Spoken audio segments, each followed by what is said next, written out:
Hello and welcome to the Motoring News Zone, the show you take you for all the biggest stories in the world of cars right now. This week, the CEO of Chase has revealed why so many people are defaulting on their car loans. An American citizen has had their ribs broken in a worrying incident with Border Patrol, and another car finance giant has declared bankruptcy. Find out why and a whole lot more in today's show. If you're watching on YouTube, skip to the timestamps in the video description to watch the story that you're most interested in. So, without further delay, let's dive in. So we've spoken about quite a few large companies going under, declaring bankruptcy, in financial trouble. Several large trucking companies also struggling in recent times. And there's another one, another national shipping company has filed for Chapter 11 bankruptcy in the United States. Who is this? Is this something to worry about? And again, is this the tip of the iceberg? You know, I said that it very much was last time when something similar happened, and we've got another one already, unfortunately. So let's have a look at the full story on the channel, guys. Supply chain issues is not something that a lot of people really thought about before the COVID-19 pandemic. It's only when the shelves in supermarkets began to run out that people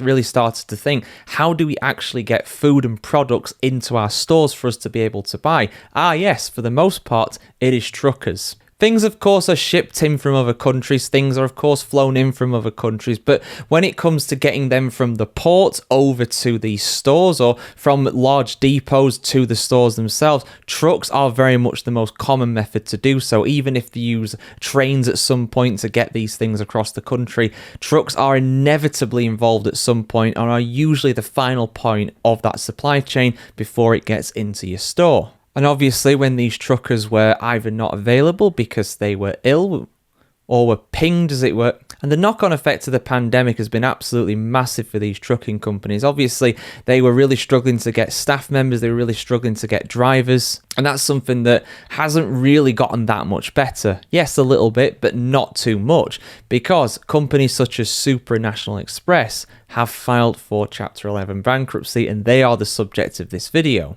Now, while of course there is a national shortage of truck drivers, there is a massive demand for them as well, which essentially means that the profit margins for these companies are really, really low. Hence why a lot of them struggle, just like National Express. They filed for Chapter 11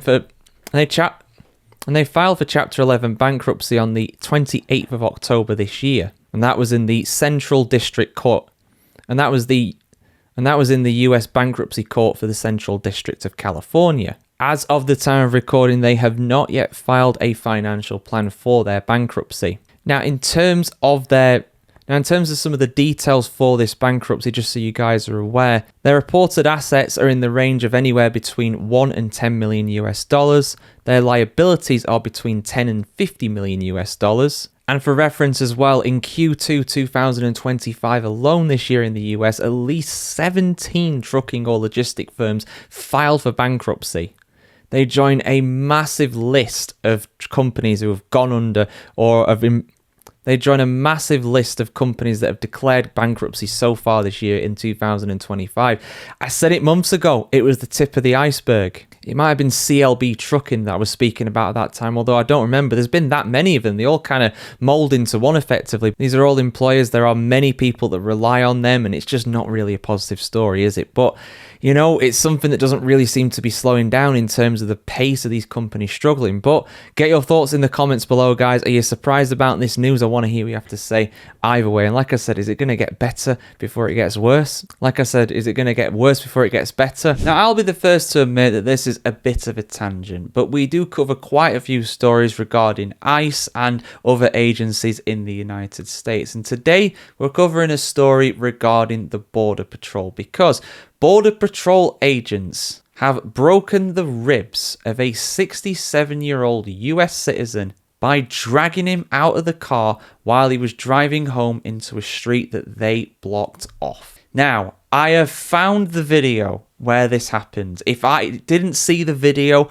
I would not have believed that this happened. And don't worry, I will show you it in a little bit. Although, be warned, it's quite disturbing to say the least. There's no foul language in there, that's all bleeped away. But it's just a very worrying scene that this is happening in what is normally a pretty quiet part of Chicago. So why has this happened? And what's going to happen in regards to this when it comes to any potential lawsuits? I got everything you need to know here on the channel as always, guys. A shocking video showing a chaotic scene on a quiet Chicago street as Border Patrol agents in tactical gear drag a 67-year-old man from his car while children in Halloween costumes look on in horror. That is the real horror, not the monsters they are dressing up as.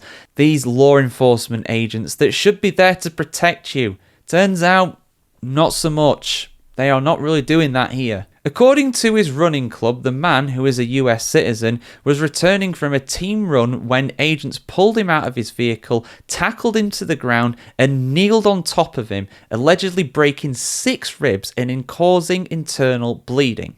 And I'm going to show you that video now. Like I said, viewer discretion is advised. It's pretty disconcerting. You don't see anything too graphic, but it's just a very nasty thing to witness. But if I don't include it, people will ask where it is, which I understand. So here it is.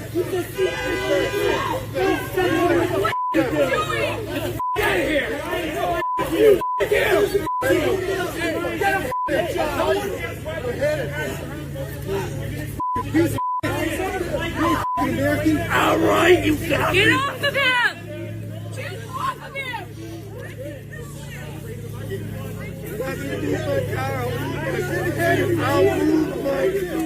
Get off of him! It's all being recorded!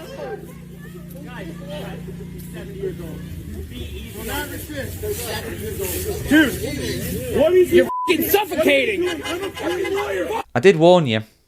It's not good, is it? It's really, really bad. The incident unfolded on Saturday in the city's Old Irving Park neighborhood, where residents say that agents disrupted a children's Halloween parade amid an immigration enforcement operation. In a statement shared on Instagram, the Chicago-based DW Running Club identified the victim as one of their athletes, although it did not name him, saying, quote, "One of our athletes was on his way home after a long team run yesterday, and as he turned onto his block, he found that a border control had the road blocked.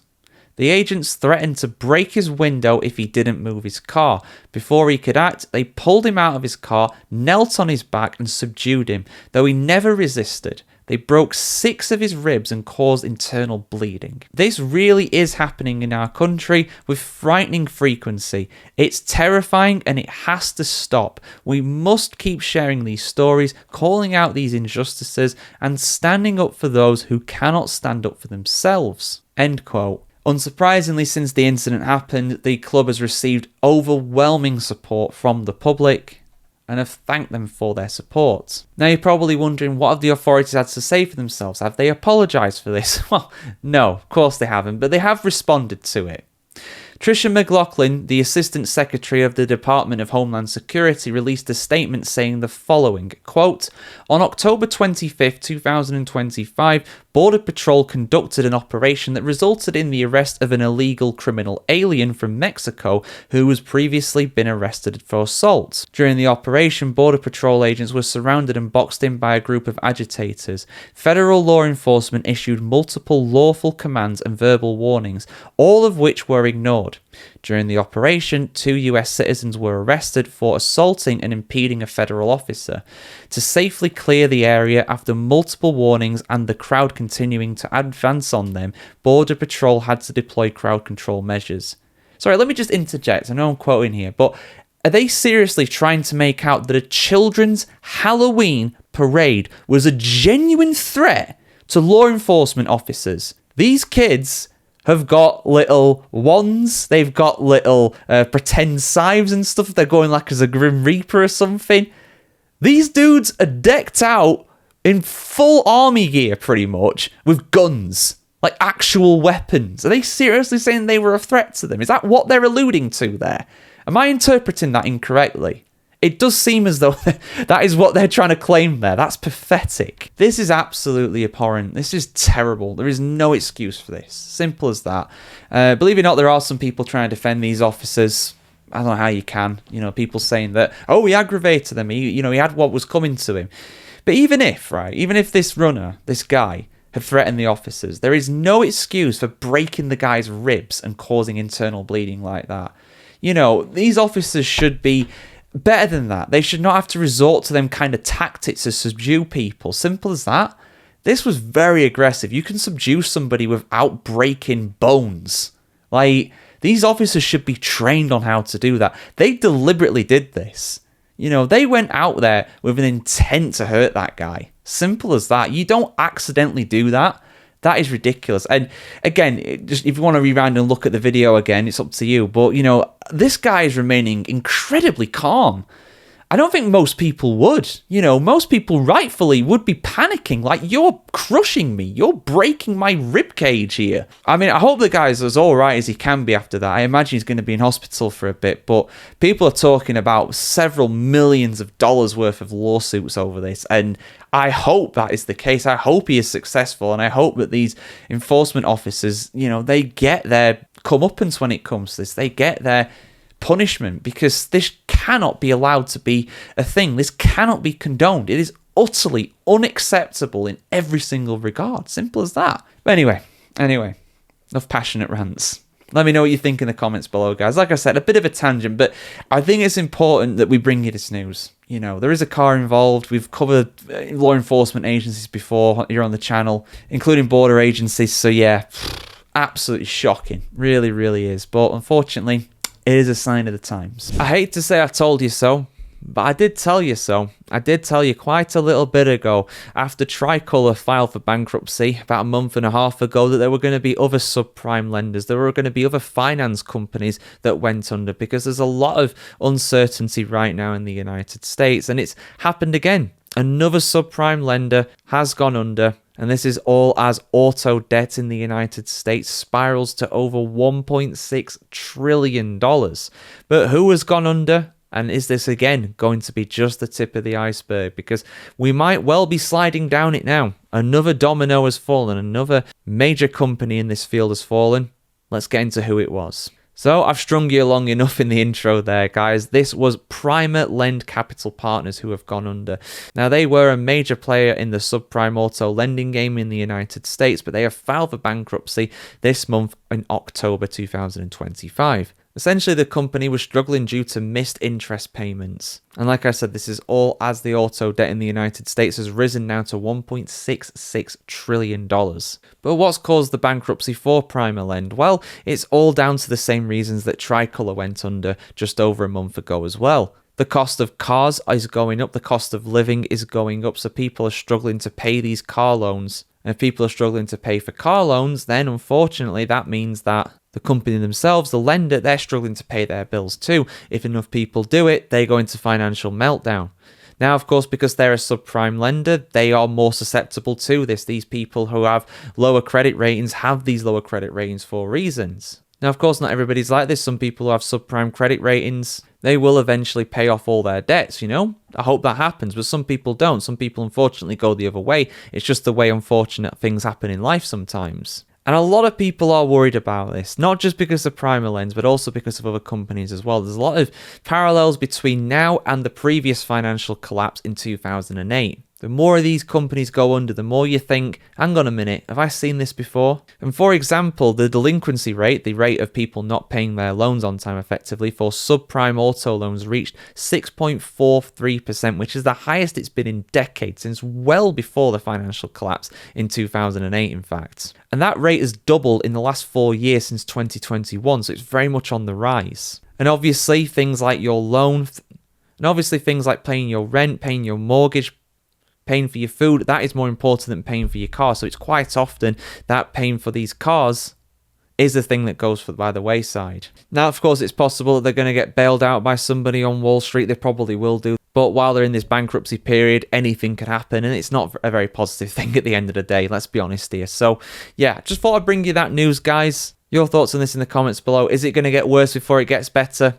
I want to hear what you have to say either way. So recently, President Donald Trump claimed that Toyota is investing $10 billion in the United States. However, Toyota themselves have fired back at this claim and said that this is nothing new. This was always going to happen anyway.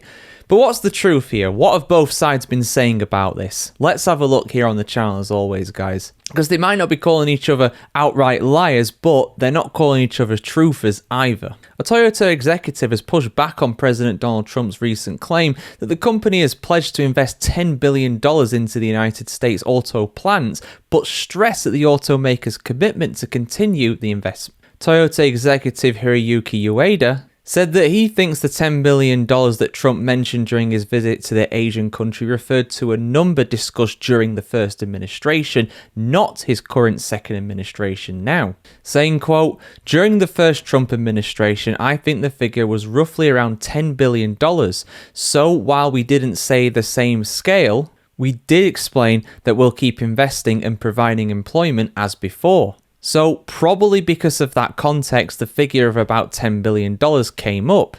Therefore, we didn't specifically say we'll invest $10 billion over the next few years. End quote. So it's not a lie, but it is getting a bit misinterpreted effectively. Maybe Trump's made an honest mistake there. Maybe he thinks that because it was 10 billion before, it's 10 billion now. Maybe he was misinformed by his informants. Of course, there's a lot of matters he has to attend to as the president of the United States, of course, and he's no doubt got a lot of advisors in his ear quite a bit. Whether he listens to him or not, that is another matter, but that's something for another day to discuss. Toyota themselves also responded to these claims as well, reaffirming their commitment to invest in the United States, saying, quote, "Toyota remains committed to continue its investment in US operations, reflecting our principle to build where we sell and buy where we build." With nearly $50 billion already invested and 49,000 direct employees across the US, this ongoing commitment strengthens our support for American manufacturing, supply chains, jobs, and customers. More details will follow soon. End quote. Interestingly as well, Donald Trump encouraged US troops to buy Toyota cars as well, touting the investment pledge. Saying aboard the USS George Washington, quote, "I was just told by the Prime Minister that Toyota is going to be putting auto plants all over the US to the tune of over $10 billion. Go out and buy a Toyota. We have so many things happening in the United States, and it's because of the November 5th election day, but it's also because of the tariffs." End quote. So, yeah, there you go. So there you go. People misconstruing things, maybe deliberately, maybe an honest mistake, who knows? But that's politics, isn't it? You know, you always try to exaggerate a little bit to get your point across. But there you go, guys. That's the truth of it. There's going to be investment. It's probably not going to be 10 billion. It's probably still going to be a lot, but it's not 10 billion. So there you go, guys. There is going to be investment. It's probably not going to be 10 billion. It's still going to be in the billions, though, you would imagine, from Toyota. That is not going to change. That very much does go along with the philosophy they mentioned that I went through there earlier in the video. But yeah, get your thoughts in the comments below on this. There's been a lot of controversy recently about illegal truck drivers in the United States. And I was asking the question, what's actually going to get done about it? What's actually going to change? Well, something has been done about it recently. Federal and local authorities in the state of Indiana, for example, have arrested over 200 illegal immigrants recently in a new law enforcement operation, which includes 146 semi-truck drivers. Now that seems like a pretty strong response. Let's have a look at the full story, guys, because this very much could be the tip of the iceberg when it comes to it. Homeland Security Secretary Kristi Noem announced the arrest this Thursday during a news conference in Gary, Indiana, saying, quote, "If you are here driving on our streets and highways illegally, you are endangering our citizens, and your days are numbered. Too many families across this country have felt pain, been victimized, and lost loved ones because of these illegal drivers. We don't want any of these individuals on our roads or in our communities, and we especially don't want them behind the wheel of an 18-wheeler when they can't speak our language, don't understand our laws, can't follow roadway signs, and can't interact with law enforcement or our citizens." End quote. Now, of course, there's been loads of controversy around this, and a lot of things she's saying there do, of course, apply to some of the most controversial cases where there have been pile-ups, there have been multiple car accidents and multiple fatality accidents as well, caused by truck drivers that tried illegal maneuvers, can't speak the language, don't recognize road signs properly, but still, they have commercial driver's license, they have CDLs that allow them to drive these vehicles legally. But they are in the country illegally. It's an absolutely bizarre situation. Now, this does not mean necessarily that all these drivers are based in Indiana, or have their CDLs in Indiana. That is not the case at all. And it shouldn't come really as a surprise that the majority of the truck drivers that were arrested do have CDLs in states such as California, Illinois, and New York, which are some of the more lax states when it comes to handing these out. And perhaps unsurprisingly as well, when background checks were done on these drivers, a lot of them have offences that range from anything to do with assault, battery, drink driving, and a lot worse that I'm not even going to mention here on the channel. But you get the picture. The arrests were part of Operation Midway Blitz, a Trump administration initiative launched last month in honour of Kate Abraham, who was killed in a drunk driving hit and run allegedly caused by Julio Cucul, who is an illegal immigrant from Guatemala. The Department for Homeland Security said the goal of the operation was to target criminal illegal aliens terrorizing American citizens. And the Indiana State Police Secretary Anthony Scott said the following on these arrests, quote, "Millions of pounds of freight move on the highways every day for the Indiana State Police. This is not about immigration status alone, it's about public safety, and £80,000 trucks in untrained hands are dangerous things," end quote. And I really shouldn't have to go into too much depth about why the concerns are there. I mean, we've covered it at length on this channel, guys, but is this... And while it is positive that these arrests are being made, are the companies that were hiring these truck drivers, because these aren't independent truckers, these aren't just truckers just getting their own independent contracts, a lot of them can't even speak English, so how the hell are they going to do that?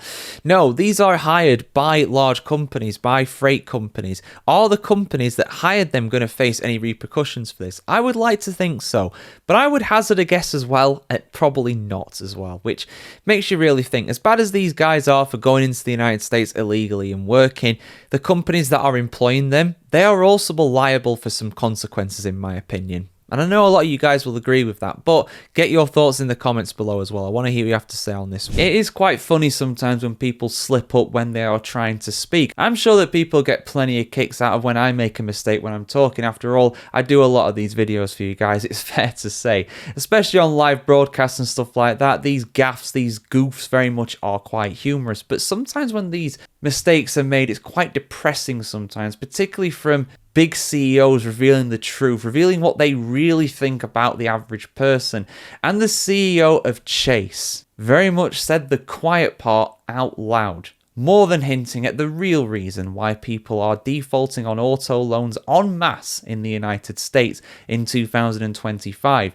Let's have a look at the full story here, guys. Like I said, this is not a hugely surprising one, but it is a rather depressing one to go through, because it's something that's mirrored in a lot of other countries around the world as well. Let's have a look. Auto loan defaults are skyrocketing in the United States, prompting one auto lender, Tricolor Holdings, to file for bankruptcy recently.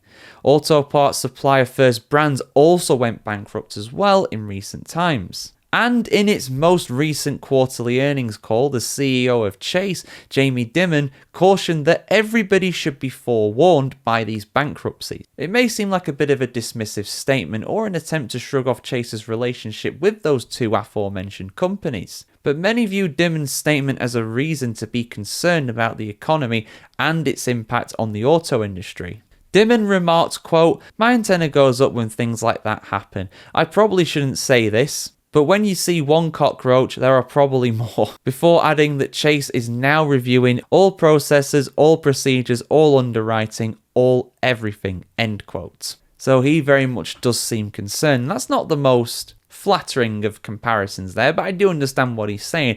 Under the surface, there could very much be an ugly reality compared to the shining veneer that we all see on the outside. And right now, it's not really a shining veneer, if we're being honest. The outlook is pretty poor at the moment. So, should you be worried? Is this the tip of the iceberg? Well, some may well go under bankruptcy as well. It's not out of the realms of possibility, and it's something that we've talked about here on the channel a few different times, particularly after First Brands went under. So buckle up, for lack of a better term, because we are in for a bumpy ride potentially, but we'll have to see how things evolve. But guys, let me know your thoughts in the comments below as always. Like, share, comment, subscribe for much more content like this on the world of cars, and have a great day wherever you are in the world today.